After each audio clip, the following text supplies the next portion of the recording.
Il y a 60 ans, jour pour jour, le 4 août 1962, Marilyn Monroe était retrouvée morte à l'âge de 36 ans. L'actrice avait, selon toute vraisemblance, mis fin à ses jours même si les causes de sa mort restent, encore à l'heure actuelle, mystérieuses. À l'occasion de ce triste anniversaire, Closer vous propose de plonger dans la vie privée de l'illustre star hollywoodienne et de découvrir notamment pourquoi elle avait subitement opté pour la coloration blonde. Si Marilyn Monroe reste historiquement liée à sa blondeur, il faut savoir que les cheveux de l'actrice étaient naturellement châtains. Si est en 1945 que la jeune femme décide de se teindre les cheveux en blond pour les besoins d'une publicité pour un shampoing.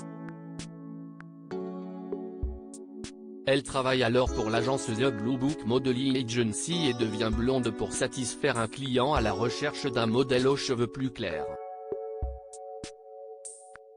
Marilyn Monroe n'hésite pas longtemps et opte pour un blond platine comme Marilyn Millet, une actrice américaine qu'elle idolâtre. Marilyn Monroe, pourquoi elle a dû porter une perruque à la fin de sa vie? À partir de 1945, Marilyn Monroe décide de ne plus jamais quitter cette blondeur et la jeune femme commence alors à utiliser de nombreux traitements chimiques pour conserver sa couleur.